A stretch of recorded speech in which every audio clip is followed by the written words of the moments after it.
आज बागलकोट शहर में अंतर्गत आरक्षण वंचित संघर्ष समिति की ओर से एक विशाल प्रदर्शन किया। संघर्ष समिति के सदस्यों ने मांग की है कि 59 सूक्ष्म और घुमंतु पिछड़ी जनजातियों को प्रवर्ग 1 में ही रखते हुए उनके लिए 1% आरक्षण तय किया जाए। प्रदर्शनकारियों ने नवनगर की मुख्य सड़कों पर जुलूस निकालते हुए नारेबाजी की। इस दौरान उन्होंने थाली बजाकर अपने आक्रोश जताए और सरकार से अपनी मांग पूरी करने की गुहार लगाई। प्रदर्शनकारियों का यह कहना है कि अंतर्गत आरक्षण पर कैबिनेट का निर्णय घुमंतु समुदाय के लिए मौत का फरमान है। बाद में प्रदर्शनकारी जिला प्रशासन भवन पहुंचे और जिला अधिकारी के माध्यम से सरकार को एक ज्ञापन भी सौंपा। ಸಿದ್ದರಾಮಯ್ಯ ಸರ್ಕಾರ ಏನು ಒಳ ಮೀಸಲಾತಿಯನ್ನು ಈಗ ಜಾರಿ ಮಾಡಿದೆ।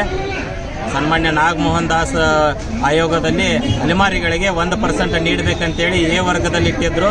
ಸನ್ಮಾನ್ಯ ಸಿದ್ದರಾಮಯ್ಯ ಸರ್ಕಾರದ ಸಂಪುಟ ಸಚಿವರು ಏನಿದ್ದಾರೆ ಅಲೆಮಾರಿಗಳಿಗೆ 1% ಮೀಸಲಾತಿಯನ್ನು ನೀಡದೆ ಛಲವಾದಿ ಮತ್ತು ನಿಕಟ ಜಾತಿಗಳಿಗೆ 6%, ಮಾದಿಗ ಮತ್ತು ನಿಕಟ ಜಾತಿಗಳಿಗೆ 6%, ಬೋವಿ, ಲಂಬಾಣಿ, ಕೊರಮ, ಕೊರ್ಚದವರಿಗೆ 5% ಸೇರಿ ಅಲೆಮಾರಿ 59 ಜಾತಿಗಳನ್ನು ಅದರ ಜೊತೆ ಸೇರಿಸಿ ದೊಡ್ಡ ಅನ್ಯಾಯವನ್ನು ಮಾಡಿದ್ದಾರೆ। ಸನ್ಮಾನ್ಯ ಸಿದ್ದರಾಮಯ್ಯನವರಿಗೆ ಈ ಮುಖಾಂತರ ಕೇಳಿಕೊಳ್ಳೋದೇನೆಂದರೆ ಅಲೆಮಾರಿಗಳಿಗೆ ಪ್ರತ್ಯೇಕವಾಗಿ ಮೀಸಲಾತಿಯನ್ನು ನೀಡಿ ನೀವು ಅಲೆಮಾರಿಗಳಿಗೆ ನ್ಯಾಯ ಕೊಡಿಸಬೇಕು। ಯಾವ ತರನಾಗಿ ಬಸವರಾಜ ಬೊಮ್ಮಾಯಿ ಅವರು 15% ಏನು ಮೀಸಲಾತಿ ಇತ್ತು ಅದನ್ನು 17% ಹೆಚ್ಚಿಗೆ ಮಾಡಿದರು, ಅದೇ ತರ ನೀವು 17% ಇರೋದನ್ನ 20% ಮಾಡಿ ಕನಿಷ್ಠ ಪಕ್ಷ 3% ಮೀಸಲಾತಿಯನ್ನು ಅಲೆಮಾರಿಗಳಿಗೆ ನೀಡಬೇಕು। ಕೇವಲ 1% ಆದರೆ 59 ಜಾತಿಗಳಿದ್ದಾವೆ।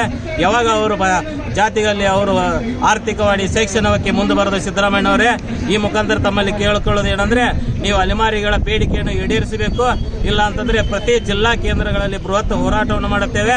ನಿಮ್ಮ ಮನೆ ಮುಂದೆ ಬಂದು ನಾವು ಹೋರಾಟವನ್ನು ಮಾಡಬೇಕಾಗುತ್ತೆ ಅಂತ ತಮ್ಮ ಮೂಲಕ ಕೇಳಿಕೊಳ್ಳುತ್ತೇವೆ। ರಾಘವೇಂದ್ರ ನಾಗೂರ್, ಅಖಿಲ ಕರ್ನಾಟಕ ಅಲೆಮಾರಿಗಳ ಅಭಿವೃದ್ಧಿ ನಿಗಮ, ಬೆಂಗಳೂರು।